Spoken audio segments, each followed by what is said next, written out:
dengan audit tu. Okay.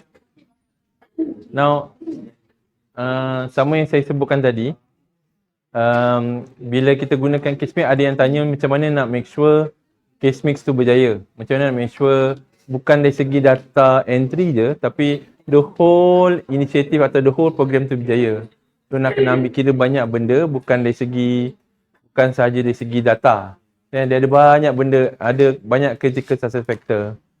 Okay. So what we do is kita ambil semua ni, ada weightage untuk setiap aktiviti, ada berapa banyak pecahan allocation untuk tentukan yang mana yang so consider dia berjaya lah, program tu berjaya. And kita cuma tunjukkan dalam satu value je, tak perlu ada banyak value. So what we did is kita ambil beberapa perkara sahaja, tak ambil kira semua sebab kita panggil ada yang proxy dan sebagainya. This is based on untuk mengukur, untuk monitor, untuk you compare and you benchmark with other hospitals. Ada 3 perkara penting kita tengok kat sini dari segi governance, dari segi data management and also continuous improvement. Ada banyak clinical governance yang kita boleh ambil kira, tapi betul-betul yang boleh measurable, yang betul-betul berkait rapat direct dengan case mix, dia tak banyak. In terms of data management pun sama juga. Kita gunakan secara operation apa yang ada based yang direct impact kepada case mix. Tapi kalau sebenarnya ada banyak sebenarnya yang kita tak ambil kira ni. Yang untuk ini kita ada a few juga, tapi yang komponen latihan tu lah yang kita masukkan secara keseluruhan. Ada yang self-reporting. Self-reporting apa yang you report is based on your performance. Ada yang KKM yang akan reportkan sebab based on data yang ada dalam sistem lah. So this is kalau you tengok dalam ni ada beberapa. Contohnya kat sini, pencapaian by hospital dengan pencapaian by negeri. So, pencapaian by hospital dia tak sebanyak mana yang dalam negeri tu. Sebab negeri akan mengambil kira pencapaian semua hospital-hospital dalam negeri tersebut. Okay, so dia ambil kira semua kat situ.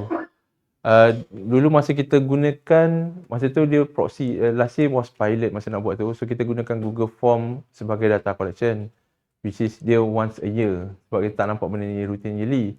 And then memang dia dah mention dalam the meeting untuk masukkan dia dalam MPIS. So MPIS yang platform CPRC tu, MPIS untuk masukkan variable tu dalam tu, which is tak buat lagi lah untuk sementara waktu. So tapi dia is more sustainable. Tapi dalam case mix pun kita boleh buat platform ni yang ada dalam sistem. Maksudnya masukkan data untuk beritahu pantau macam mana. The purpose is bukan nak tengok monthly review, bukan nak tengok benda ni kerap, tapi memang nak beritahu pada tahun tersebut berapa pencapaian hospital menggunakan tarikh masa yang samalah. So kalau contoh kita gunakan data based on data 2023, so mana 1 Januari atau awal minggu Januari 2024 kita akan tengok semua hospital pada kadar yang sama. Nah ni maksudnya kita start this year based on data last year, tapi ada benda-benda yang banyak kita ada tambah baik, which is dia akan mention masa mesyuarat pelaksana later on. Untuk kategori yang Jabatan Kesihatan Negeri dengan HKL ni, HKL dia special sikit. Okay. Sebab apa? Sebab dalam HKL dia ada banyak lagi hospital-hospital bawah dia, macam contohnya HTA, Women and Child HKL tu. Dia ada IPR, dia sekarang ada banyak lagi institut yang baru, contohnya Nefro, Euro dan sebagainya, which is akan jadi bawah tu. So dia seolah-olah macam hospital, macam JKN, tapi dia pun provide services. Okay. So dia akan ada lagi yang lain yang contohnya untuk kategori HKL akan ada komponen hospital dia. Cuma untuk yang ni jadi komponen untuk JKN. Now untuk yang komponen tadbir urus, dia ada 6 perkara kat sini. Dia ada untuk pelantikan case mix negeri, peratus hospital yang ada pelantikan penyelaras hospital, jawatankuasa untuk negeri dan juga jawatankuasa pelaksanaan jawatankuasa case mix ni tu sendiri. So kalau ikutkan semua ni dia ada markah yes or no ataupun spektrum lah, range. Range tu dia kita tak boleh ambil kira ni, kita ada beberapa markah, contohnya maksimum 4 markah, so dia ada depends on berapa banyak peratus hospital yang ada lantikan penyelaras case mix. So dia ada banyak benda yang kita ambil kira ni, tapi the whole wajaran ataupun banyak komponen tu is 10%. Banyak mana you buat pun atau sikit pun dia is 10% of the whole weightage. Okay. Dulu yang ni komponen ni besar sebenarnya. Cuma bila dia nampak, oh ni barat semua orang akan lulus. Barat semua negeri akan ada JKN, ada penjelas kesmik. Semua akan buatkan meeting ataupun jawatankuasa. So barat dia rendahkan jadi 10%. Tapi ini sebenarnya ada banyak lagi komponen lain bawah yang kita tak ambil kira lah. Sebab ada dari segi budgeting ataupun dari segi pricing dia tak ada masuk dalam ni nanti. Nah, untuk pelantikan ni kita tak tengok sampai perlu ada surat pelantikan dan sebagainya, as long dia self reporting. So if you rasa ada, then kita akan ambil kira semua benda ni. Contoh macam cluster pun dia ada report card dia sendiri. By right, dia datang audit ke? Tak ada. So dia memang ada tujuan untuk audit, untuk tengok betul tak markah tu, tapi untuk for timing case ni kita tak buat lah. Sebab ni memang self reporting, apa yang report kita ambil kira semua, plus nanti kan tengok ibu pejabatnya. Dari segi pengurusan data, untuk peringkat ibu pejabat, ada ke tak aktiviti untuk pengagihan bajet hospital berdasarkan output, kita consider yes. Okay, you minute ke dalam meeting ke, ataupun you mention mana-mana tu, kalau ada yes. Kita ambil kira tu. Dia banyak benda yang ni. Contohnya, biasanya setiap bulan 10. So bulan ni sebenarnya kita ada midterm review. Kita akan tengok berapa banyak duit yang diperlukan lagi untuk hospital based on nanti kita akan mohon ke MOF dan sebagainya. So by bulan 10 sebenarnya kita dah tahu banyak yang diperlukan oleh hospital. Tapi bulan 11 kita akan park bawah JKN. Sebenarnya JKN yang decide banyak hospital dapat, bukan ibu pejabat. JKN bagi banyak duit ni, JKN decide banyak hospital yang dapat untuk set ni. So whatever it is, kalau you rasa pengagihan peruntukan hospital tu adalah berdasarkan hospital apa dia ni, so ini patut jadi dapat. Mention kat mana, even kita takkan audit ni, you just buat as per case base ataupun per output base hospital, dan kita takkan tahu. Contohnya kalau macam tadi, kalau Sultan Aminah tu workload dia banyak, barat lagi banyak lah dia dapat berbanding hospital-hospital yang lain. Itulah istilah dia. Itulah dia, benda-benda macam tu dia tak nampak by case base, tapi dia banyak historical base. Historical, contohnya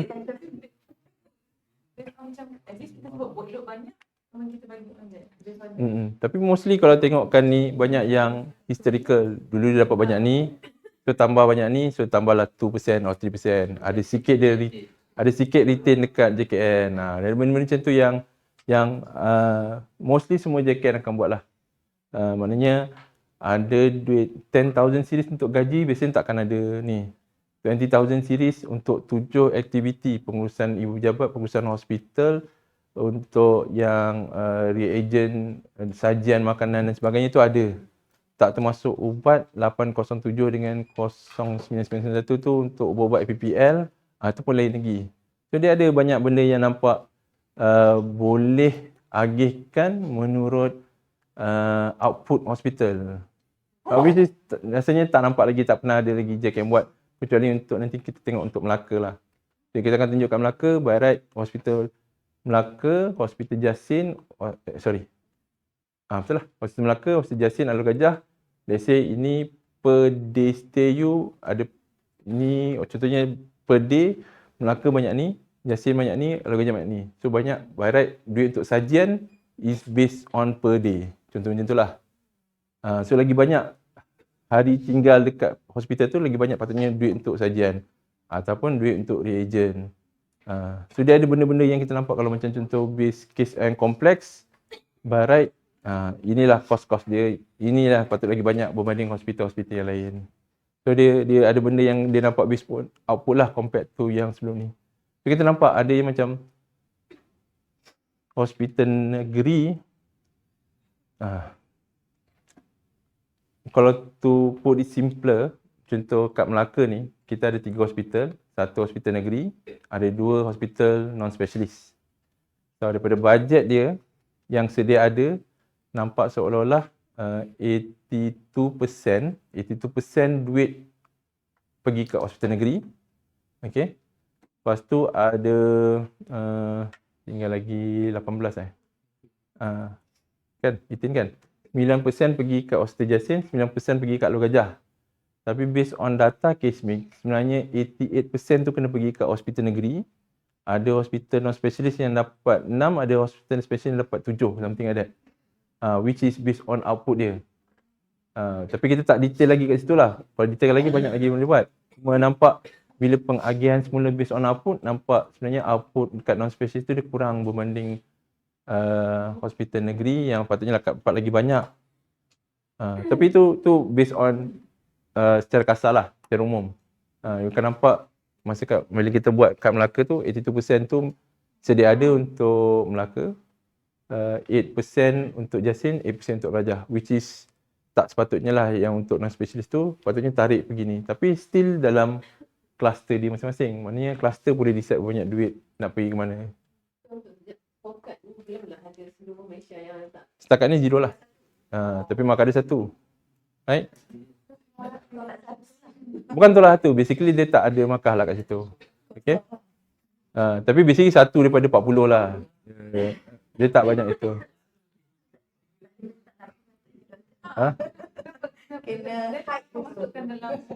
Sebab memang tujuan dia without case mix pun sebenarnya ada je agihan-agihan menurut output. Tak ada case mix pun, contohnya Barat Hospital ni dia punya sajian dia banyak compared to hospital lain. Barat banyaklah sajian dekat situ. Means per patient base.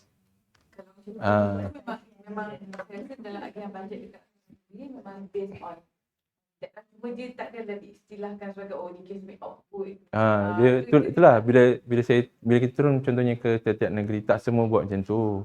Maknanya apa yang diterima oleh hospital tahun ni dia akan dapat lebih kurang hampir lebih sikit je untuk tahun berikutnya. Dia tak banyak pun. Dia tak ada pun ikut output.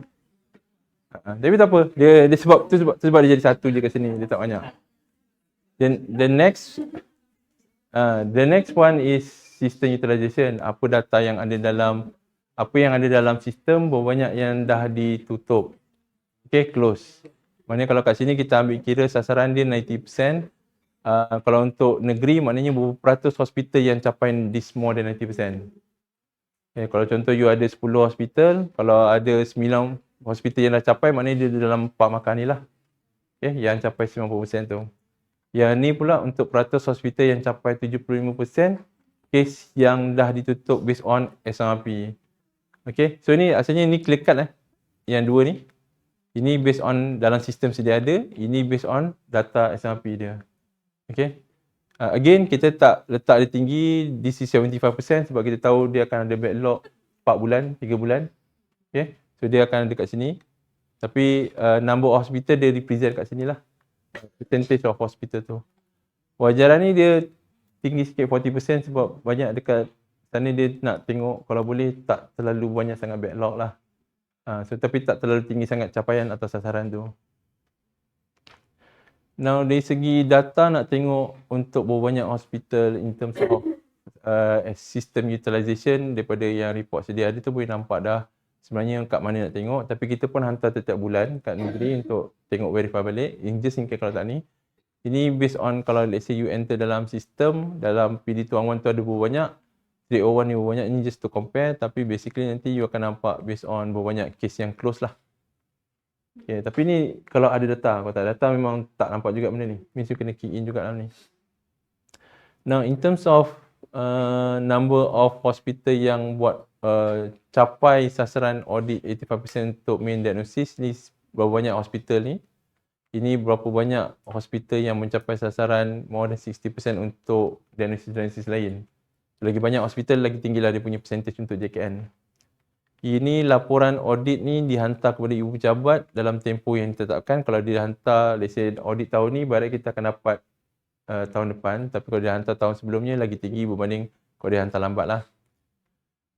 Yang ni daripada pemakanan ibu pejabat, kita dah ada dah sebenarnya. Cuma kita akan tunjuk masa pelaksanaan, jatuh kuasa pelaksana. Percentage of hospital with case SI1 less than 15 pada tahun yang sebelumnya.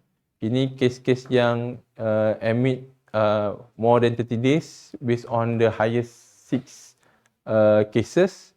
Contohnya macam ni, tadi kita akan nampak ada kes-kes yang length of stay dia lebih dari 3 hari dengan readmission rate yang contohnya NNJ tadi kan, NNJ first. So ada kes-kes NNJ, COPD, unstable angina dan sebagainya. So kalau ada kes-kes ni yang kurang daripada sasaran, nanti kita consider dia tak capai lah. Tapi ini based on data pemakanan oleh ibu pejabat ni. Ni dengan satu lagi yang ni length of stay lebih rendah berbanding ni. Contohnya kalau kita tadi kan ada data based on hospital dengan national. So kita akan compare national dengan hospital tu yang tadi. So mana kalau let's say length of stay dia ataupun readmission rate dia lagi tinggi, mana dia kurang daripada sasaran dia lah. Nah, kalau untuk yang contoh yang audit tadi tu, kita menggunakan laporan ni, laporan yang standard ni untuk hospital hantar ke JKN and JKN akan hantar ke ibu pejabat. And then pemakan sebab kita ada buat audit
kita tengok number of hospital number of hospital tadi. So kalau contoh kat sini ada beberapa hospital je, ada 8 tak cukup. Macam ni based on data yang ada lah. So based on data yang ada, kalau contoh macam ni satu daripada 8 hospital yang tak capai.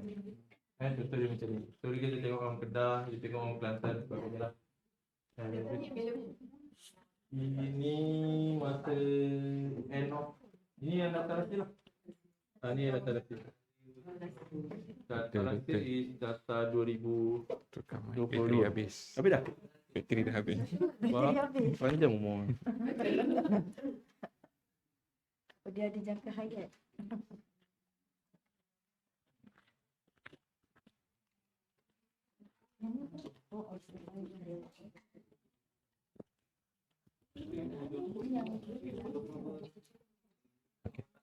Okay. So kalau tak salah ni data, sebab ni kita ambil ni, so ni data 2022 lah, pada tahun pada awal this year lah, awal tahun kita tengok ni.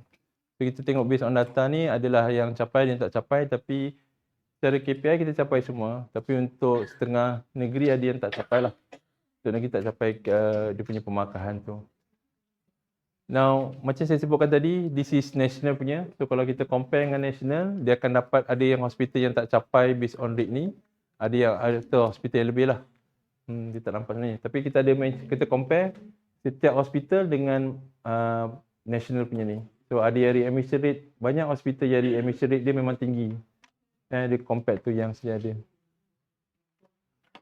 Now, kategori hospital dia tak banyak beza, tapi dia kurang sikit daripada JKN, sebab dia tak mengambil kira hospital-hospital yang lain. Ini sama je, pelantikan penyelas kes hospital, pelantikan jawatankuasa dengan pelaksanaan mesyuarat tu. Wajaran dia sama. Untuk tadi kita ada JKN ada shadow budget. Ini tak ada, ini cuma tengok based on data, close data dalam sistem berbanding dalam data yang ada dengan berbanding data yang dalam SMRP.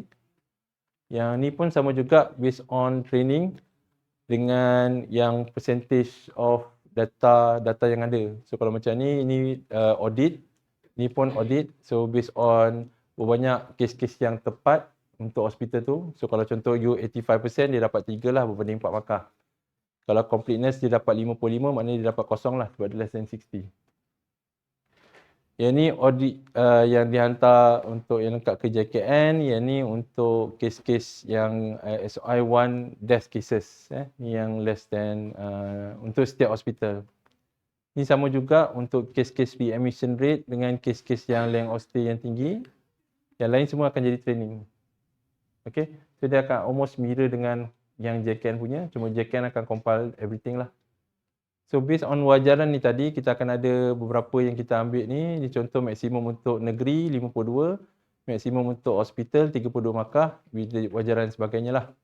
Kita ada buat simulation, tapi based on data masa tu simulation kita tak ada readmission rate, kita tak ada length of stay dan sebagainya. So kita dia nampak, kalau tengok data tu memang nampak Pulau Pinang tu tinggi lah berbanding negeri-negeri lain.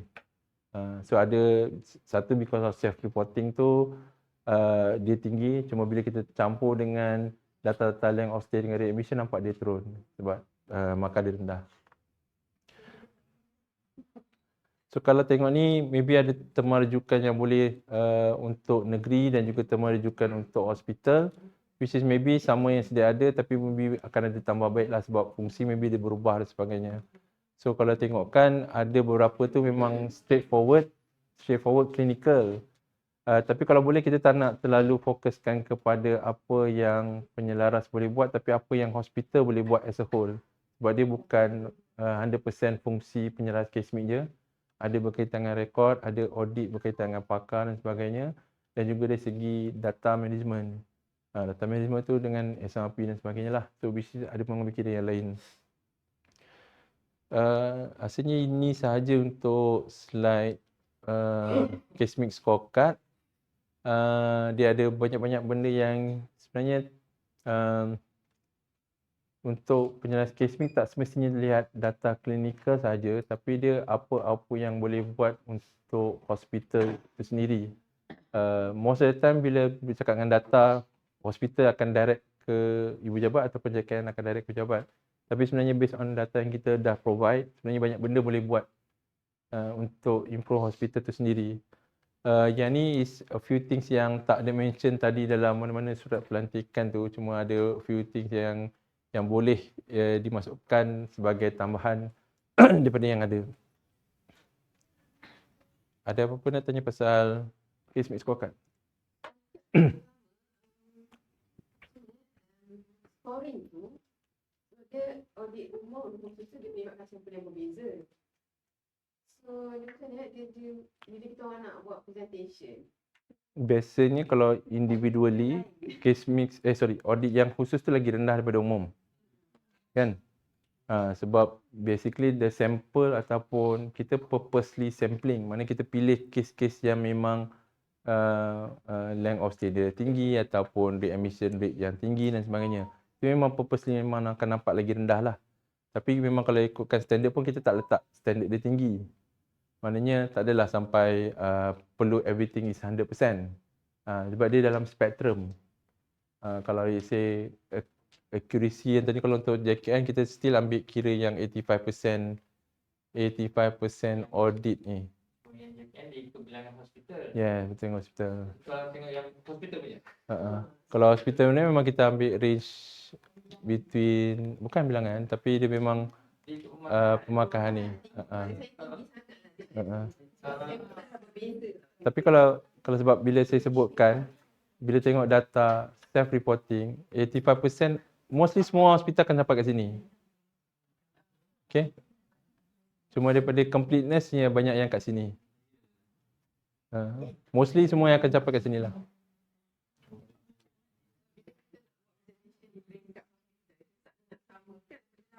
Betul. Cuma dia biasanya laporan atau ni kita buat individually, dia tak campur. Tapi sebab nak dapatkan satu markah untuk semua benda, that's why kita combine kat sini. Walaupun dia kat sini sebenarnya ada separate ni, tapi kita combinekan sama juga yang lain lah. Padahal dia tak boleh compare ni 4 markah ni dengan 2 markah ni sama.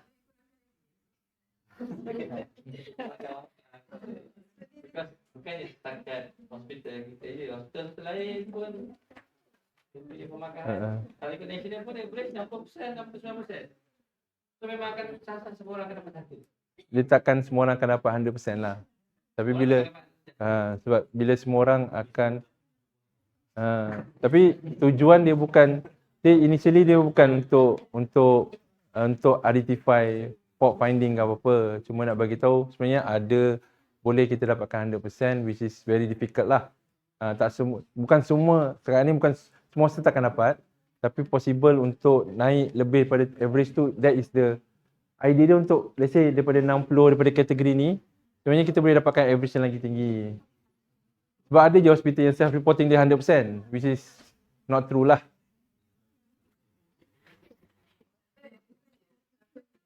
Ada pengalaman saya pasal yang apa di admission rate 30 hari tu berdasarkan DRT kan.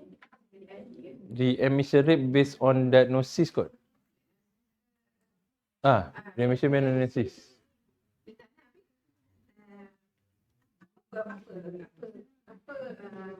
Step by hospital pula nak mengurangkan benda ni. Betul lah dia tanya soalan. Oh, itulah sebab kita pernah sebab last year kita buat COPD dekat hospital selama dengan the admission rate unstable angina dekat HTF Kanga. So bila kita tunjuk balik data atau findings tu, kita tunjukkan based on ni. Tapi in terms of audit, dia akan nampak dari segi macam selama dia bagi tahu oh ni salah dari segi diagnosis. Patutnya tak tulis macam ni. Patutnya tulis lain. Tapi untuk yang unstable angina untuk hospital HTF Kanga, dia memang purposely memang minta dia tulis macam tu untuk dia nak identify dia punya patient, which is not true lah. So bila dia buat RCI, dia ada proses lain yang dia kena buat lah. Jangan mention. Sebab tak logik lah every 1 month dia ada unstable angina kan. Dia lagi tak logik, which is 10% of dia punya cases. Daripada 10, satu tu mesti admit balik dalam sebulan. Which is not true lah. Ya. Untuk patient yang sama, bukan patient lain tau. Patient yang sama admit balik dalam sebulan untuk unstable angina, which is not true lah. So tapi tu dia tujuan dia sebab benda lain. So dia apa yang dia buat RCI and dia ubah proses lah. Proses untuk data collection tu.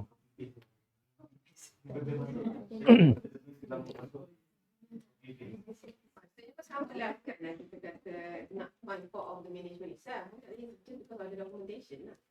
Tak, ada yang macam yang tadi HTF lebih pada proses lah. Macam mana dia nak identify.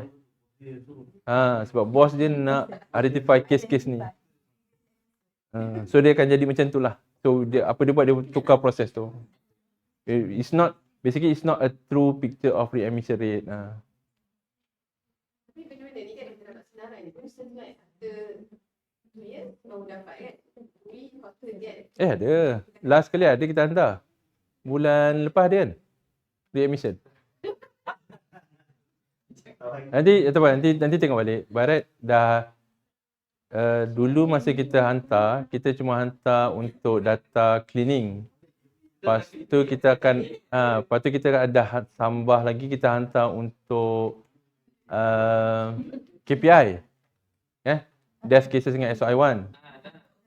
Lepas tu yang latest pun tak ada lagi readmission ni. Ada sebenarnya, ada. Sebab dia paling senang. IC sama, diagnosis sama, ni sama, Zoop keluar terus. Ni senang. Nak keluarkan data tu, tengok IC patient yang sama dengan diagnosis yang sama untuk tempoh dalam length of stay, admit discharge 30 hari. Dia akan keluar senarai tu. Readmission dalam data cleaning juga doktor bagi. Cuba tengok dalam data cleaning tu. Kalau tak ada tu nanti saya kalau tak ada nanti saya minta hantar lah. Sebab benda data tu ada. Every month kita proses.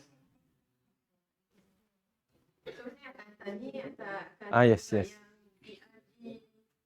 Length of stay more than betul? Length of stay sebenarnya kita dah masuk kira semua. Kita tengok DRG mana semua case yang more than 30 days kita hantar. Tu memang ada. Without looking into DRG. Tu tak perlu mention yang ni, tak apa. Cuma readmission tu memang kita dah ada, cuma tinggal nak hantar ke tiap-tiap hospital lah kot. Tapi dah boleh buat routinely tiap-tiap bulan hantar. Tak perlu tunggu setahun, 2 tahun. Sebab memang barat tengok kes yang IC yang sama dengan diagnosis yang sama, between admission ada dalam tempoh 30 hari. Ataupun tak payah tengok tempoh 30 hari, dalam between less than 7 days pun boleh.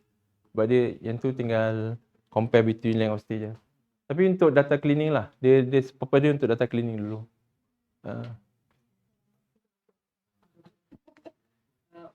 Like the ask for the admission rate and the physician asked, right? So for one of the the top 10 admission, top 10 death cause of that. Right? So one of it was ACS. Okay.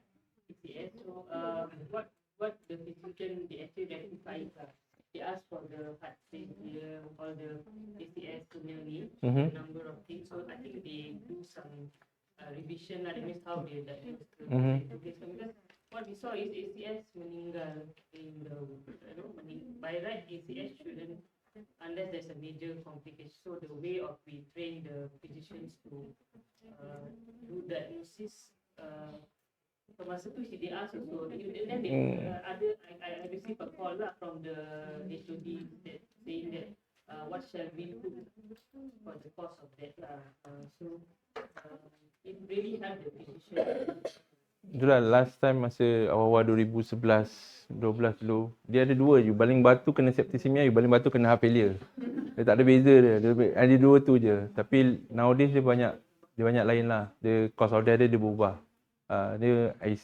Septicemia tu jarang dah. And also heart failure atau respiratory failure tu dia pun dah jarang dah, tak banyak lah. Tak banyak macam dulu lah. Sekarang dah nampak cancer cases. Dia macam show that the hospital is incompetent. Ya. Feed that. Betul. Dia ada banyak message yang nampak lah kalau itu macam tu. Which is kadang-kadang tu memang tak boleh nak buat apa, memang patient datang with that condition. Mati kat ED ataupun sebagainya lah. Memang itu je boleh nampak. Itu je data yang ada. Okay? Ini ada apa-apa lagi tentang, nak tanya tentang scorecard? Markah yang last year kan. Markah kita memang antara yang rendah tu sebab dekat yang part B tu.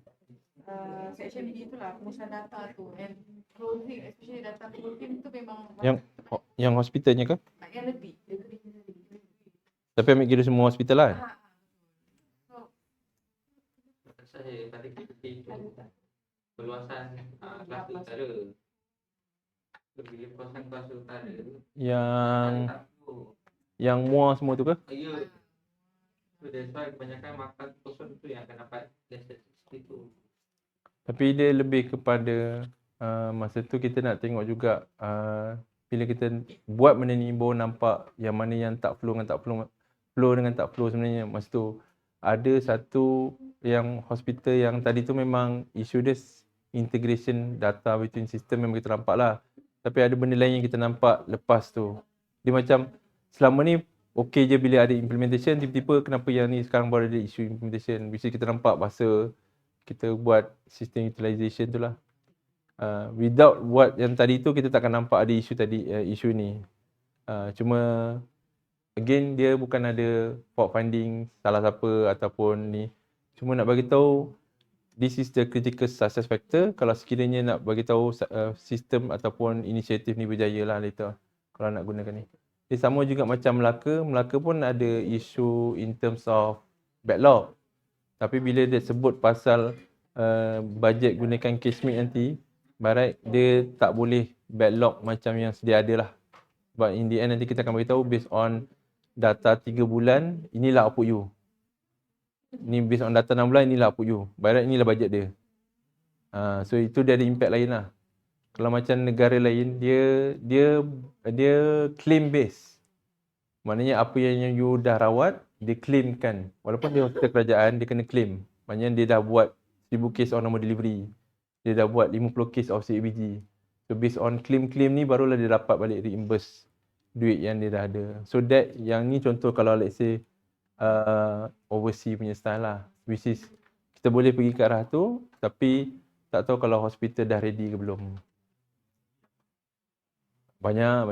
Tak semestinya Australia lah. Banyak negara yang even government hospital pun dia claim base. Claim base maknanya setiap, even Singapore pun claim base lah. Thailand pun claim base. Maknanya dia apa yang dia rawat, dia akan ada yang bayar balik based on apa yang dia rawat tu lah. Tapi itulah, if you backlog means lambatlah duit nak di reimburse tu. Ada plan balik nak tanya. Ada plan BKM kalau backlog sebab hospital ada dia punya backlog. Ada yang benchmark lah, yang bagus. Dia susah cakap hospital bagus sebab dia banyak. Baru kan. Terus ada hospital yang dah lama ke bertahun-tahun tu yang bagus, boleh diterapkan tu. Dia setiap hospital dia unik. Even compare dengan hospital HRS pun dia unik juga sebab HRS dia most of kita punya hospital is proprietary. Tak ramai yang still ada HRS at KKM. So proprietary itself pun dah ada banyak problem sebab dataset yang berbeza, integration yang berbeza dengan dia punya version yang berlainan lah. Ada yang pakai version lama, ada pakai version baru dan sebagainya. Kalau hospital manual pun, most of hospital non-specialist biasanya dia up par lah. Biasanya dia tak jauh backlog dia. Lagi kompleks hospital tu lagi lama backlog dia. Kalau tengokkan daripada trend tu. So kalau saya so kalau cakap nak kata yang bagus, pergilah hospital non-specialist. Memang dia orang 3 hari je backlog. So dia ada benda yang susah sikit. Macam contoh yang apa yang kita try since few years back, kita mohon dekat JP tentang, dulu kita panggil PSH lah, kerja sambilan harian. Sekarang kita panggil MyStep. So MyStep tujuan dia again sama juga, tujuan dia adalah untuk enter data. Itu tujuan asal dia. Isu daripada SMP tak enter data ke, isu case me tak enter data ke, itu je tujuan masa kita mohon kat JPA untuk bagi kat setiap hospital PSH berdasarkan output lah. Maknanya kalau non-specialist, ada hospital tak dapat PSH tu. Kalau tak salah sebab output dia tak cukup. Ada non-specialist yang ada PSH maybe 1 atau 2. Most of the MyStep tu memang untuk key in data. Memang tujuan asal key in data. Tujuan asal memang key in data. Bukan tu tolong spesifik kan.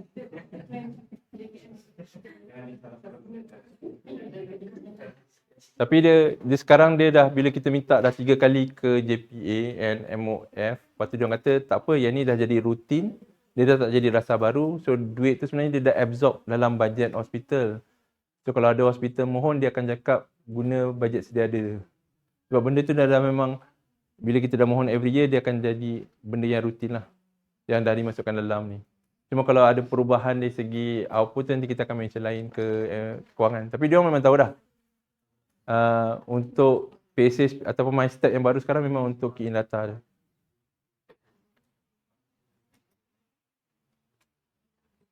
Okay?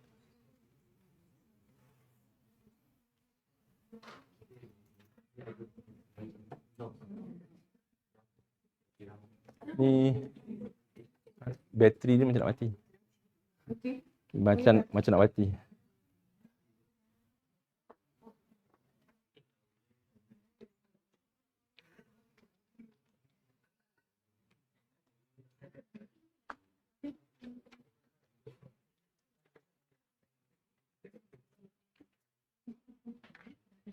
Tak tahu.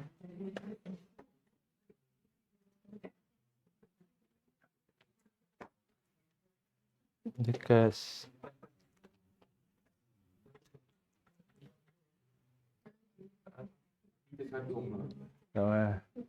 itu belah ini. So ini tentang tata cara untuk menjalankan audit.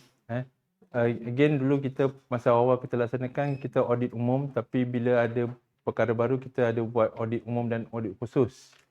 Ini garis panduan yang kita keluarkan, ni KKM ni. Kita keluarkan hari itu is based on 2022 and dia boleh kita ambil daripada MOH punya ni lah. Now, masa awal-awal 2011-2012, ibu pejabat yang turun yang buat audit yang kita akan tunjukkan masa mesyuarat pelaksanaan ataupun dengan pemandu dulu, apa pencapaian. Tapi bila at one time kita ada beberapa perkara yang kita ambil kira, JKN minta ibu pejabat untuk train JKN dan juga hospital cara nak buat audit sendiri, individually lah. Tujuan audit tu masa kita buat nak tengok berapa ketepatan diagnosis dengan whether complete or not diagnosis tu untuk setiap patient, which is kita tak mampu untuk buat untuk semua hospital. Tapi biasanya kalau hospital-hospital baru sebelum melaksanakan case mix, kita buat dulu untuk benchmark. Lepas case mix atau masa tengah case mix, apa pencapaian dari segi ketepatan lah. Dulu memang nampak ada peningkatan, tapi along the way dia tak nampak between dengan after case mix tu dia nampak ada significant pun. Sebab mesti semua dah ada knowledge ataupun pernah buat data documentation tu before dia pindah ke hospital. So awal-awal tu bila case ni buat, kita nak tengok tata cara tu whether dia comply to ICD-10 ke tak, and then ada lain lah whether the coding and so on. Tapi bila kita tengok awal masa daripada dulu sampai sekarang pun sama juga, even though the record office dia code tepat, tapi dia code benda diagnosis yang tak tepat lah. So dia macam 95% accurate for 85% or 60% yang non-accurate kan. So apa jadi masa tu, kita buat JKN mohon untuk kita Jabat ajar the JKN also hospital untuk buat audit sendiri. That's why kita keluarkan garis panduan tu. And then bila kita, the one yang baru yang last year ni, kita ambil kira semua ni yang explain tadi, akan ada changes of behaviour, maknanya akan ada hospital yang gunakan case mix, dia akan kurangkan length of stay atau cepatkan pesakit to discharge. Dia akan ada peningkatan readmission rate, dia akan ada SOI 1 yang banyak, ataupun dia akan try to complexkan case tu akan jadi 2 or 3. Okay, so based on semua ni tu, kita akan ada sampel untuk audit khusus. Audit umum sebelum ni kita ambil kira semua benda lah. Tak kira lah you diagnosis apa, department apa, berapa hari tinggal, kompleks ke tak, kita buat audit umum. Tapi audit khusus ni memang spesifik kita cari kes-kes ni. So ini yang mention tadi, OJT dia tengok accuracy and completeness of documentation, and then accuracy of the main diagnosis and other diagnosis tu. Ada dua kategori kat sini, ada audit umum dengan audit khusus. Audit umum seperti yang sebutkan tadi, semua random sampling untuk semua kes. Tapi untuk khusus yang sedia ada, kita ada tengok audit untuk SOI 1 test cases. Kita ada tengok audit SOI 1 untuk length of stay more than 30 days. Dan juga audit untuk admit and discharge the same day. Semua ada tujuan dia masing-masing, kenapa kita tengok ni. And bila kita tengok balik ke hospital, memang reasoning dia ada macam-macam lah. Kenapa jadi macam ni. Ini sampling dia. Maknanya kalau kes-kes hospital yang discharge tahun dia kurang daripada, contohnya between 8,000 to 11,000. So sampling dia untuk audit adalah lebih kurang 560. Dulu kita ada by percentage lah. Tapi bila discuss dengan contoh universiti, dia ada benda sampling yang dia ada recommendkan lah untuk ambil kira.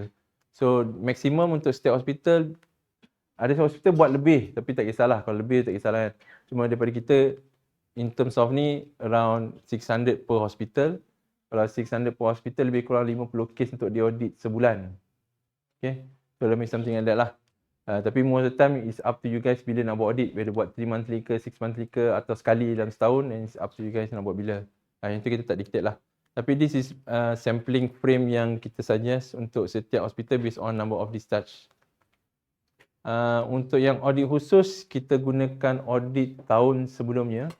Tapi untuk audit umum, kita gunakan data audit tahun semasa. Contoh kalau you buat kat tahun ni audit kes-kes yang audit umum tahun 2023. Tapi audit khusus tahun 2023 punya data. 22 punya data. Okay. So data-data sampling untuk audit, contohnya ni N1 untuk SOI 1 mortality, N2, N3 ni, awal tahun kita akan bagi ke hospital untuk you boleh start buat audit lah. Based sebab data tahun 2022. Tapi ada setengah tu dia macam backlog dan sebagainya, dia tak reflektif lah dengan number of cases ni nanti. The rest of audit umum dia akan jadi tahun semasa. Tapi bila totalkan ke empat-empat ni, dia akan jadi macam tadilah. Total sampling frame tadi. Kalau sampling frame you 600 case tahun, you totalkan semua ni akan dapat 600 lah. Contoh macam ni actually actual sampling untuk hospital tapi tak namakan ni. Let's say kalau untuk yang case discharge 66,000 ni, dia punya sampling frame yang kita perlukan is 600 sampel. Tapi bila kita tengok dalam case-case kategori yang N1, N2, N3 ni, dia ada 100, 100, 100. Kita ambil maksimum dia 100 saja untuk setiap kategori. So total untuk audit umum adalah 300 je. So total untuk yang ni dengan ini dapat 600 lah untuk kedua-dua ni. Tapi sama juga yang hospital B ni, walaupun dia punya discharge dia 60,000, sampling dia tak sama 600. Cuma bila dekat audit khusus dia sikit, kita top up dia dekat audit umum ni. So total akan jadi 600 juga. Okay. So kita ambil universal kat sini, maknanya kalau ada 70, 70 ada. Dia tak cukup 100. Tapi maksimum dia 100 lah, tak lebih daripada tu. So untuk hospital C, bila kategori dia 3,000 setahun dia discharge dia, so kita perlukan lebih kurang 490 ni. Sama juga, kalau sampling frame dia kat sini dia 100, yang ni kurang kita ambil universal, yang ni kita ambil sampai maksimum 100. Yang balance dia top up dekat discharge atau sampel audit umum. So everything is based on ni yang ni balik. Now untuk yang N1 tadi sebutkan SOI motility 1, N2 is SOI 1 untuk more than 30 days, untuk N3 is admit and discharge same day. Tiga-tiga ada tujuan kenapa kita audit ni. Tiga-tiga ada isu masing-masing untuk tiap-tiap hospital lah, unik lah. Bila setengah tu bila kita audit one of the hospital N1, dia memang sebab dia cluster. Bila cluster, lead hospital akan hantar kes-kes kes-kes palliatif ke non-lead hospital. So dia akan terima semua non-lead palliatif yang akan mati. Memang tujuan untuk mati kat hospital tu. So that's why memang dia banyak kes-kes macam ni. Lepas tu sama juga macam ni, kes-kes yang chronic cases non-lead juga, dia hantar yang not semestinya palliatif tapi yang tak ada siapa nak claim patient tu. So banyak yang SOI 1 more than 30 days kat sini. Right, yang ni contohnya N3 ni,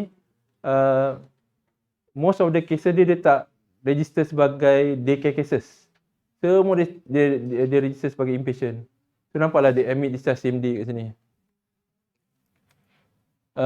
Semua ni untuk sampling, ibu jabat akan hantar. Untuk awal tahun dah boleh buat audit lah untuk kes-kes yang khusus ni. Entry tu dia akan exclude ONG kan? Yang ni kita ada daripada sampling tu. Sampling tu kita akan hantar semua. Right? Kita akan hantar semua. Dari segi untuk pencapaian, kita akan buang beberapa perkara lah. Cuma untuk sampling kita akan hantar semua ni. Ini tak ada isu kot kalau let's say admit discharge same day. Sebab untuk audit memang tak kisahlah whether dia, sebab most of the cases yang obstetric normally average 2 days. Tapi banyak kes yang admit hari ni, discharge hari ni, kan? 8 hours kalau tengok tak ada isu, tak ada complex, tak ada complication, discharge. Right? So barat apa-apa sampling frame pun kita masuk kira juga obstetric case ni. Even let's say kalau patient NNJ, maybe dia datang, saya tak sure kenapa dia admit, tapi datang pagi untuk ni dan petang dah boleh discharge dah. So dia nampak macam routinely boleh buat. Which is kita still masukkan dalam sampling. It's up to whether you nak ambil, you nak purposely sampling, nak pilih pula case dan sebagainya lah. Tapi memang kita ambil kira semua tu untuk sebagai number of sampling frame. Dia sama juga macam case-case yang readmission rate, tapi tak ada kat sini sebenarnya. Untuk case-case readmission rate, kita tahu case-case yang untuk cancer yang kemoterapi dia akan datang routinely because cycle. So untuk performance kita keluarkan dia. Contoh untuk dialisis pun kita tahu kalau patient yang 3 weekly, 3 kali seminggu untuk dialisis memang kita excludekan dia daripada performance lah. Tapi kat sini kita tak ada yang readmission rate kat sini lah. Cuma untuk tujuan audit ibu jabat kita ada tengok readmission rate tu. N1, N2, N3 ni sebenarnya Universal. Kita tak filter. cuma nak tengok je lah. Betul. Betul. Ada tak ikut N3 ni, ikut N3? Ada? Tapi tak ada isu. Tak ada isu. Tapi tak ada isu lah. Tak ada isu. Kita tak mention pun SOI berapa pun kat sini. Dalam list yang kami dapat, ada yang kes ONG dan PITS. Tapi kes kami kebanyakannya tak lebih daripada 30 hari untuk ONG dan PITS. Okay. Yang tu kita boleh exclude ke? Tak kisah sebenarnya, tapi tengok total sampling tadi tu lah. Tak cukup sampai 100 lah. Dan ambil yang sedia ada lah. Kalau exclude ni means kurang lagi lah kan? Nanti kita tambah bagian umum. Boleh lah, tapi boleh lah. Cuma dia lain daripada hospital lain. Kita kalau boleh tak nak filter lagi, sebab you kalau boleh ambil as it is, sebab memang nak rectify kenapa ada kes-kes yang more than 30 days. Kalau kita dah filter lalas semua umum, dan dia tak nampak apa purpose lagi lah. Sebenarnya ni yang isu portal ni, portal lah sebenarnya ada juga hospital lain. Dia salah key in tarikh masuk, tarikh keluar dekat SMRP. Betul. That's why kita minta ada buat data cleaning tu before kita send untuk buat audit. Itu juga yang terlepas. That's why every month kita try to hantar balik kes-kes yang more than 30 days. Kalau boleh rectify betul tak di more than 30 days.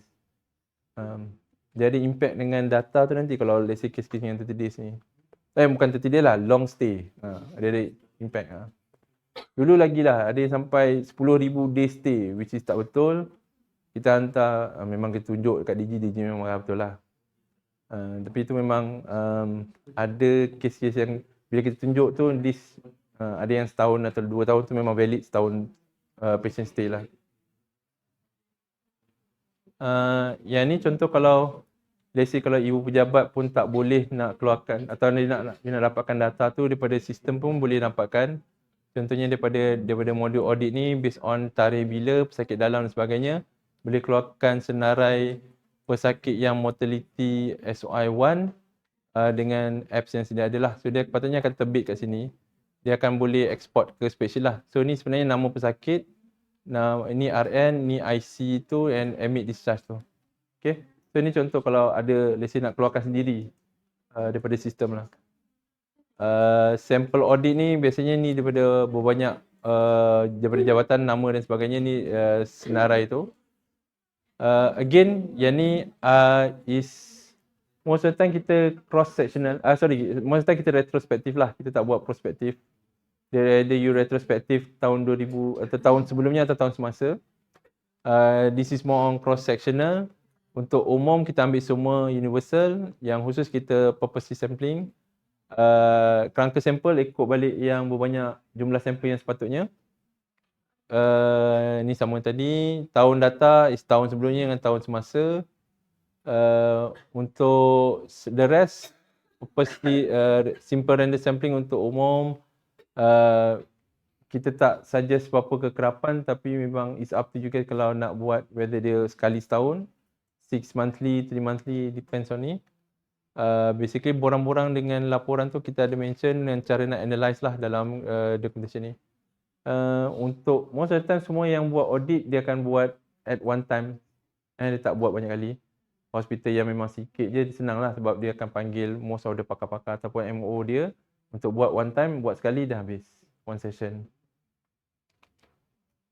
So dia akan gunakan borang yang sedia ada. Kita ada borang ni tapi kita ada banyak kali modified dah sebenarnya. Tapi basically borang ni lebih kurang macam ni. Ini continuation kalau let's say ada banyak diagnosis tu.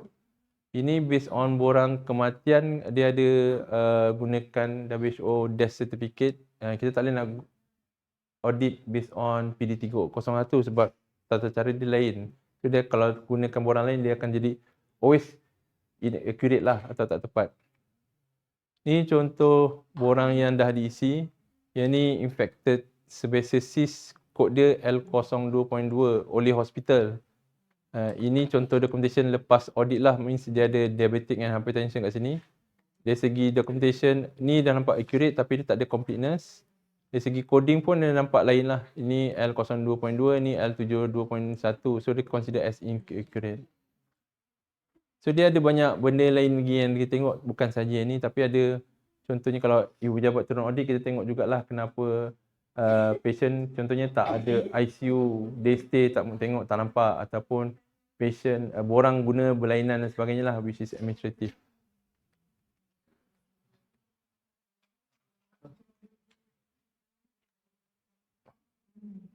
So ini yang tadi saya sebutkan tadi borang PD301 tu.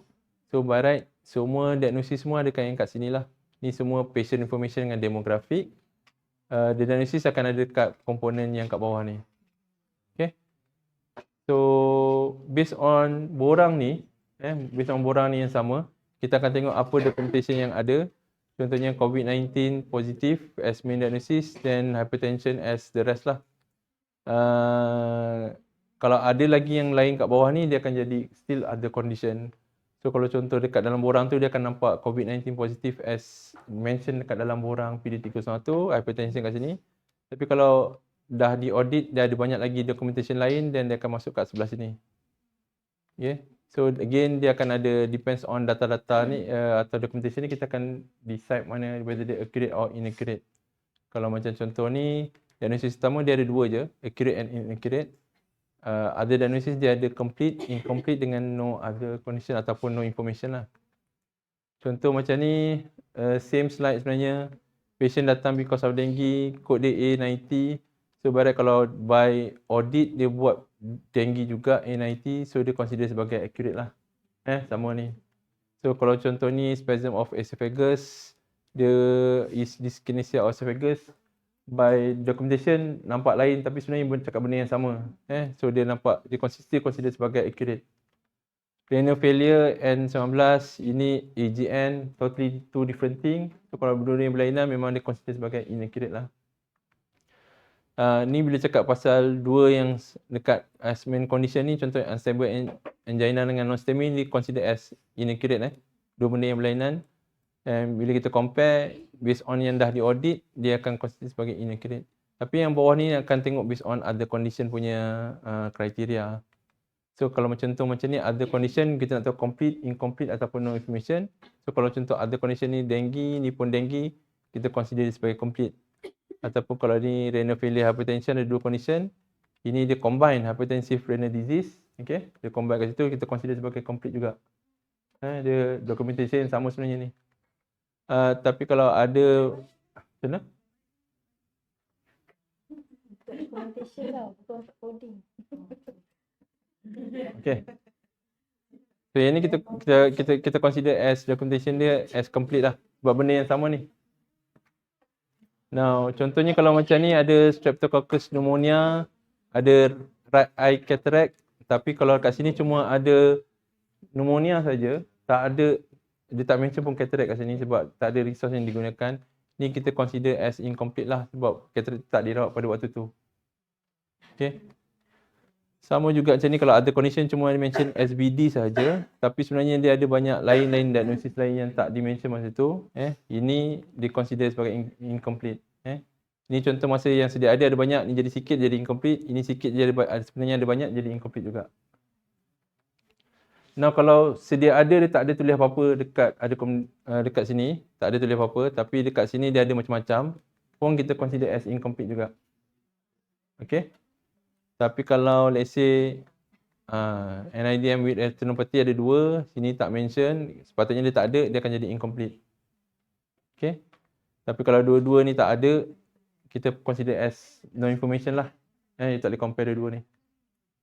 Okay. Ada soalan ke untuk documentation ni?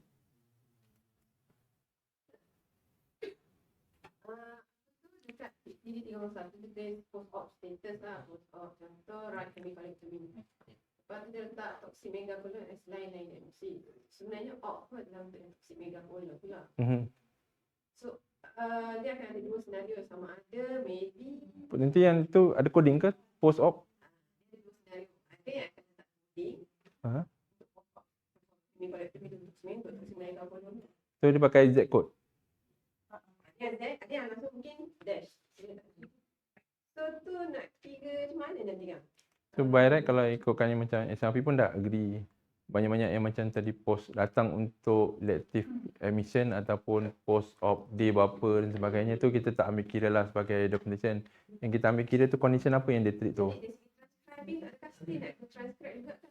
Kalau you transcribe yang sedia ada dekat komponen sini kan, itu memang confirm kena ada. Tapi untuk mention kat hospital tak perlulah lagi datang, diagnosis tu tulis untuk op apa. Sebab op tu akan ada dekat bahagian prosedur. Dia dekat diagnosis pun ada, dekat prosedur pun ada. Dia macam dua benda yang sama lah. Transcribing tu kena buat juga lah. Transcribing memang confirm kena buat lah.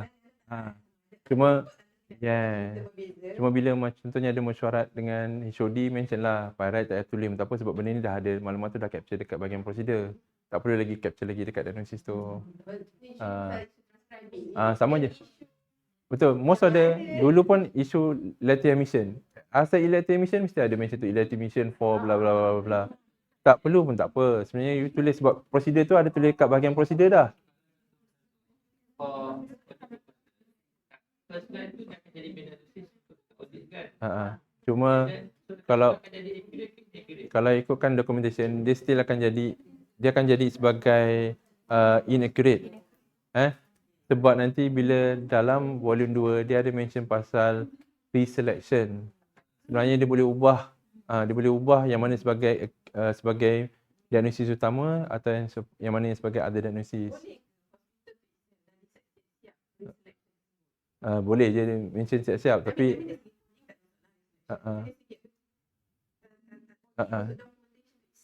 betul. Tapi maknanya orang yang mereselect tu je yang akan sentiasa select lah. Dia maknanya dekat hospital, means daripada punca data tu dia tak akan ada perubahan lah. Unless you mention siap-siap dekat ni kena ada berubah sebab tak boleh pakai macam ni lagi. Kalau tidak, sentiasalah akan ada orang betulkan sampai bila-bila. Kan? Maknanya contoh tadi kalau let's say elective admission sebagai main diagnosis, lepas tu ada diagnosis lain-lain lagi kan. Tapi kalau ada penyelaras kesmik kat hospital, dia akan tolong betulkan. Okey, ni kat atas, ni kat bawah. Kan? Tapi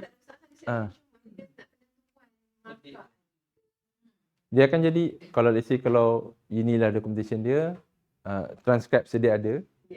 Nanti dia akan jadi, dia akan inaccurate lah. Betul. Betul. Tapi again, data tu is based on apa yang masuk dalam SNP. Kan kat situ. So kalau dalam SNP tu, sebelum SNP tu dah betulkan, berarti takkan jadi isu kat situ. Kita tahu transcript tu, kita dah tahu kita dah select. Boleh tak? Walaupun nampak macam 31 post op status tu, tapi bila tak transcribe, kita orang terbalikkan. So kita dah select. So sebab dia nanti ada dia akan ada dua benda yang lain lah. Misalnya kalau you tak transcribe, nanti dia akan jadi inaccurate. Kan?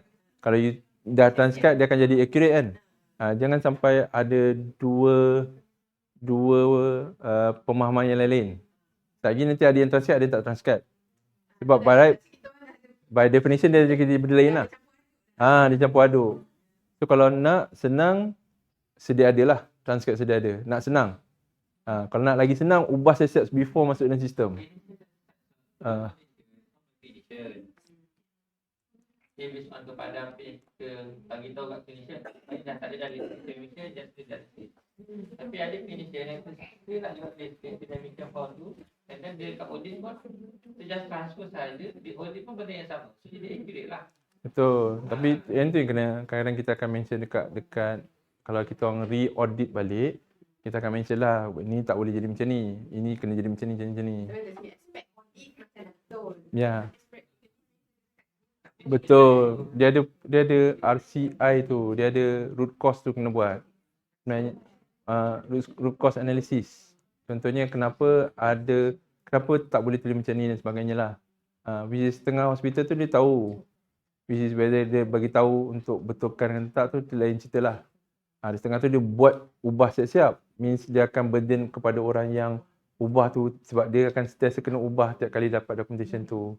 Means tak akan ada perubahan lain. Tapi ini cuma in terms of documentation tadilah. Most of the time yang Z code. Z code maknanya kes-kes yang disease dia bukan ill defined tapi banyak yang bukan main diagnosis kenapa pesakit datang. Dia datang because of elective admission tadi, datang because of procedure, datang because of non-clinical related, contohnya basically dia ill-defined lah. So most of the Z code memang understood, tak perlu mention pun tak apa. Sebab dia tak ada banyak sangat bearing dengan admission tu. So banyak yang dah, even SNP pun dah setuju. Kita fokus kat yang mana yang penting je. Even nanti kalau dalam ICD-11 pun dah takkan nampak dah kod-kod tu. Dah tak ada dah kod-kod untuk yang Z ni. Which is dia dah berkira.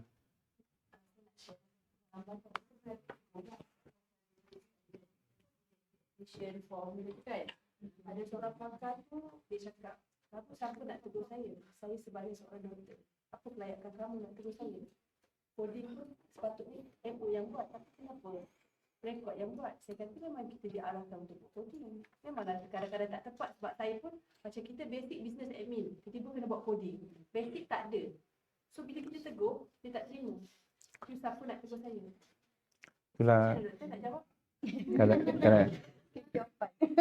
Dia ada banyak angle nak tengok ni lah. Tapi dari segi fungsi memang tugas rekod untuk whether nak betulkan atau ni dari segi coding. Itu memang fungsi dia. Regardless belajar setinggi mana sekalipun, tapi fungsi kita ada fungsi masing-masing lah. That's why kita ada tujuan ini. Tapi segi manusiawi tu lain lagi. Okay. Yang tu tak nak sentuh. Itu tak nak sentuh, tapi dari segi fungsi memang betul, rekod memang ada hak untuk menetapkan yang mana yang dari segi coding lah. Sebab cakap saya belajar 7 tahun sampai dia pakar. Betul, Saya cuma belajar tak kadang kita ada this negotiation lah. Kadang nak dengar juga apa benda yang tak betul. Macam setengah tu memang ada banyak yang memang clinician disagree dengan coding. Tapi basically kita akan mention lah kenapa sebab ni. Most of the time yang dia disagree sebab selection dekat ICD-10 tu. Dalam buku ICD-10 tu, kalau dia tulis macam ni, dia akan suruh pergi ni. Sebab dia pilih macam tu. Tapi bila kita tengok kat table 1 tu balik, dia tak betul. Which is, itu yang apa yang kadang setengah pakar tu cakap, oh ini tak boleh pakai ni, kena pakai yang lain. Ada benda-benda yang kadang-kadang kena dengar both side lah.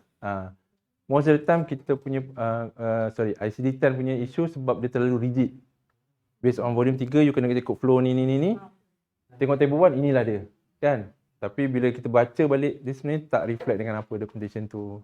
Which is, kadang kode pun tak nampak. Then adalah dia ada pro and cons ataupun that negotiation tu. Most of the time, isu documentation, isu ruling je. Itu dia. Bila baca balik dekat ni, oh ni tak boleh pakai straight direct daripada volume 3, memang kena baca balik the whole documentation tu. Not for customer say when we coding them we write and but then for audit purposes. Kalau you buat audit nanti, bila you transcribe balik, dia akan jadi inaccurate lah. If let's say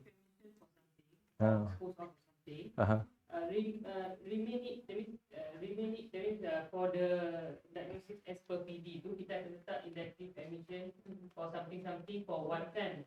So the auditor will write diagnosis as audit definition tu, dia barat akan tulis elective emission. Itulah, if let's say boleh bagi tahu whether the clinician ke apa, elective emission or post-op day berapa untuk ni, you don't need to mention dia tulis kat sini. Ask them to mention this. So bila you transcribe, benda tu ada kat bawah siap-siap dah. Kalau bukan inaccurate if let's say you tengok dekat sini, dan itu utama. No, the purpose of not to document it here because kita tak nak benda tu mention. Tapi kalau dia nak juga, yes, kalau if they persist nak that documentation inside this borang, then mention to write it at diagnosis lain. Dia tak ada banyak bearing pun. Post op day berapa. Yes, as per apa yang dah ada kemarin sini lah. As for us, sebab in terms of coding nanti kita akan nampak dia ada kat Z code, which is bila ni dia akan reselect lah, dia akan nampak as it, if I do the re-audit akan tulis A kat bawah, dia punya tu kat bawah lah, dia akan jadi inaccurate lah.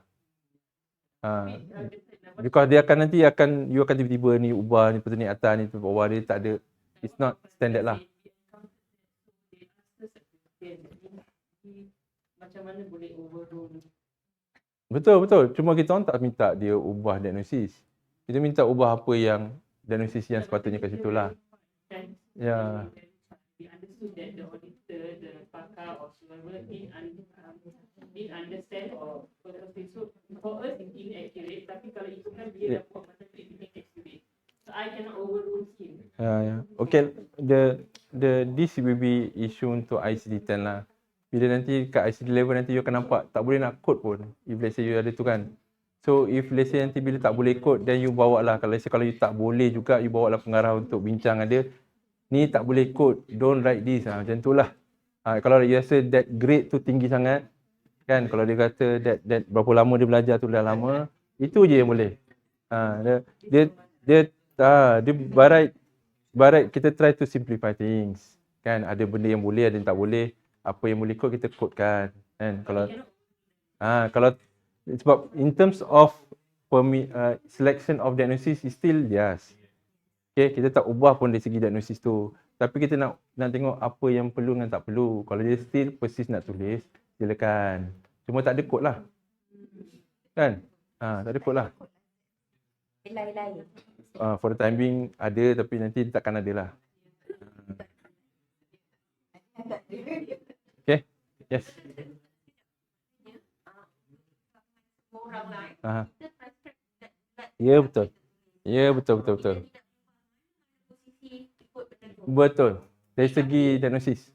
Dari segi dia. Okay. Tapi bila kita bagi, bila orang datang, clinical buat audit, so dia bagi, dia tulis bulat-bulat, so dia tak ada masalah dari segi clinical documentation. Betul. tak? Betul. Tapi hanya dari segi audit coding saja dia akan jadi inaccurate. Sebab kita buat reselection. Kalau you buat reselection, saya betul cakap, dia bila reselection tu dia buat before masuk dalam sistem, it should be okay. Kan? Saya selalu nampak dekat borang PD31 tu, dia orang dah buat reselection. Kan? Maknanya dia dah reselect siap dah. Dan tak ada isu. Transcript yang documentation diagnosis tu je. Coding tu maknanya apa coding dia nanti tu akan ikut mana satu yang kita Itulah, saya Dia tak fair. diagnosis. contoh Diagnosis dengan coding utama tak very. betul. Cuma bila saya tengok dekat borang PD301 tu, kan, borang PD301 tu, saya memang nampak most of the coders dah buat reselection. Most akan buat reselection lah. Macam mana sekalipun dia akan tulis yang ni akan bawa ni ke atas ni. Dalam SRP mostly dia akan follow. Dalam SRP dia akan follow. That's why dia takkan ada isu kat situ. Sebab yang saya concern kod apa yang masuk sebagai main diagnosis. Itu yang saya punya concern.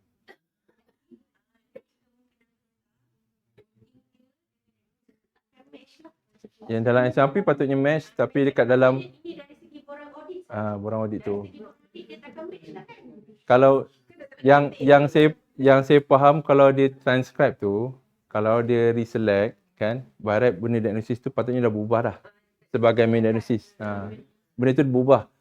On paper memang nampak dia kat bawah, tapi bila sebenarnya dia dah reselect. Ya, betul. Betul. Transcribe bulat-bulat maksud saya. Maknanya apa sahaja yang ditulis, contohnya elective admission, post-op day berapa, yang itu memang confirm transfer bulat-bulat.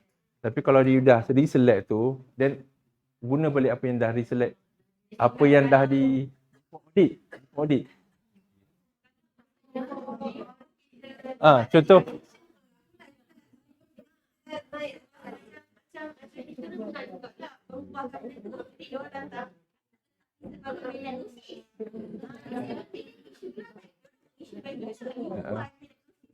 Dia macam contoh ni hypertension dengan COVID-19 kan. Dia ada, kita letak dia hypertension kat atas, COVID-19 kat bawah. Right? So memang betul. Ya, audit betul. Sebab dia juga yang audit. Dia biasanya kalau yang macam ni saya tak pernah ada, bukan saya tak pernah ada, saya tak argue banyak sebab nanti bila kita yang re-audit kita akan mention kenapa kita buat reselection. Maknanya kita cakap kalau contoh macam yang ni memang clear cut lah, jangan ubah. Dia jangan ubah.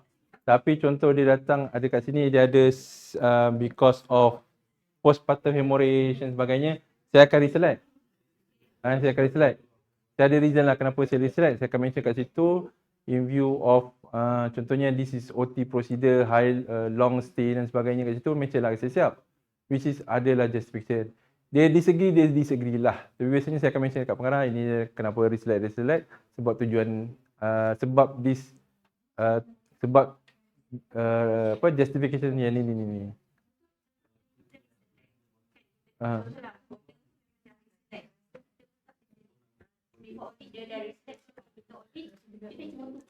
Cuma problem ni kalau you reselect nanti dia yang audit balik, dia akan ubah balik dah akan ubah balik second malam-malam. Dia yang audit betul. Ya. Memang dia yang audit. Dan dia akan marah masa tu. Sebab dia nampak. Saya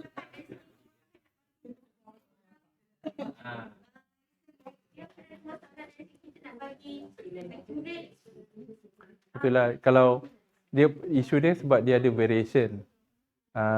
Pemahaman orang ni sepatutnya main. Pemahaman orang ni tak sepatutnya di main, kan? Biasanya saya benda macam tu akan ada consensus lah. Biasanya macam rehab, pitch kita ada mention, okay sebab you buat macam ni, inilah main diagnosis dia. Macam rehab pun sama juga, sebab you buat macam ni, inilah main dia.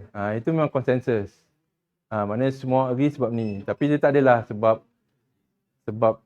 tak ada justification dia jadi macam tu. Saya biasa benda-benda macam ni dia ada mention lah, dekat pitch pun ada. Contoh macam rehab pun selalu cakap macam tu. Dia ada kenapa dia nak jadikan main tu. Dia mention lah ni, okay. Main semua standard lah, walaupun kadang dia nak mention tu Z ke apa ke, tapi ini main condition dia. Ada benda-benda yang sebab nak kurangkan variation je. Tujuannya nak kurangkan variation. Janganlah nanti putar balik. Dia akan pusing balik cycle yang sama sebenarnya. Ni nanti kalau ubah, select nanti audit nanti jadi integrate balik, nanti pusing balik. Dia jadi benda yang sama lah nanti in the end. Cuma kalau saya nampak ni isu ICD-10, ICD-11 nanti takkan ada isu lah. ICD-11. ICD-11 patutnya dia ambil kira semua yang apa istilah dia tu? Post-coordinate is based on kepada documentation. Itu say kalau dia takkan ICD-11 ni dia Post ICD-11, kalau by right, before ICD-11 kalau ICD-10 pun, by right coding ni, even doktor sepatutnya buat, even ada ganti buat. So by right kalau dia pilih tu, itulah kod yang sepatutnya. Cuma bila kod, kalau ada orang nampak yang re-audit gunakan, contohnya dia tengok balik, maybe dia boleh ubahlah kod tu sebab dia tak complete in terms of post coordination ke apa-apa dan sebagainya. Kan? Cuma bila in terms of nak re-audit tu kan jadi isu lah. Untuk ICD-11, untuk yang hospital HIS, dia akan ada, currently tak tahu macam mana dia nak buat, tapi dalam SRP tu dia memang dah ada dah sebenarnya. Dia try untuk API, documentation dengan ICD-11 WHO. Maknanya based on description diagnosis ni, copy, paste kat ICD-11, dia keluar code, copy, dia bukan copy lah, mesti dia akan terus select balik ke SRP. So itulah documentation yang you copy macam mana kat ICD-11, itu je kod yang akan keluar. You buat macam mana sekalipun, itu je kod dia. So itulah, dia tak boleh ubah macam-macam lah, sebab itulah yang kod yang akan keluar. Unless you memang tekan kat bawah, dia ada banyak lagi variation kat bawah tu. So barat dia tak akan banyak isu. Macam contoh kalau ditulis kat sini hypertension, dia akan keluar I10. You tulis itu HPT pun dia keluar I10. You keluar di HTN pun dia akan keluar I10. Dia memang dah ada dekat situ. Unless ada multiple diagnosis, itu dia akan problem lah. Kalau dia ada multiple diagnosis, dia tak boleh nak select yang mana satu. Dia akan adalah macam-macam dia akan mention.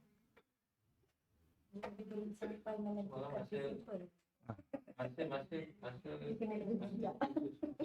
ICD-11, rule yang digunakan untuk ICD-10 still dipakai. Okay. Selection. Oh, dia minta split session? Dia minta di selection tu ada lagi? Kita pakai. ICD specificity still diguna pakai.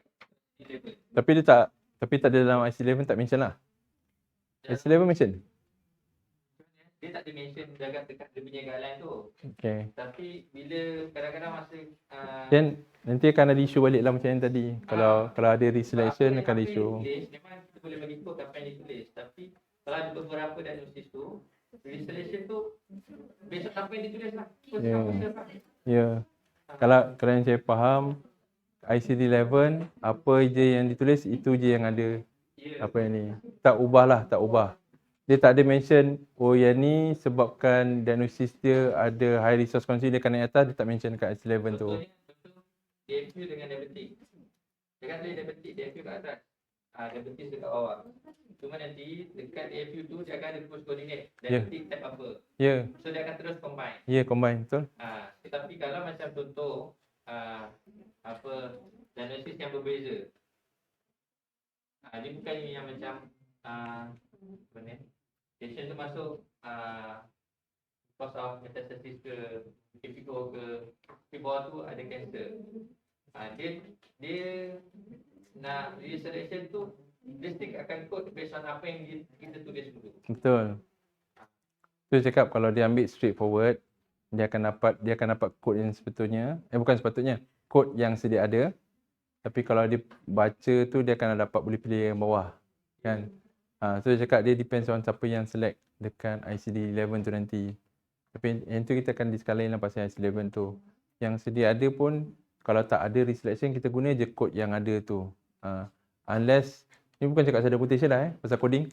No, coding based on coding gunakan coding rule ICD 10 sedia ada.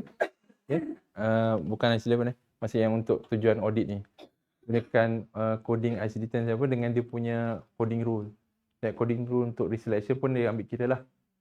Kalau let's say dia gunakan untuk macam-macam yang sampai ke specificity dan sebagainya, dan you ubah balik kenapa nak kena ada coding nak gunakan coding rule tu. Untuk tujuan yang ICD level nanti kita discuss dekat hujung ni. Cuma saya nak tanya, sekarang dah pukul 1.10. Saya ada lebih kurang 15 ke 20 slide je lagi untuk ni. Idea nak continue atau kita continue lepas break?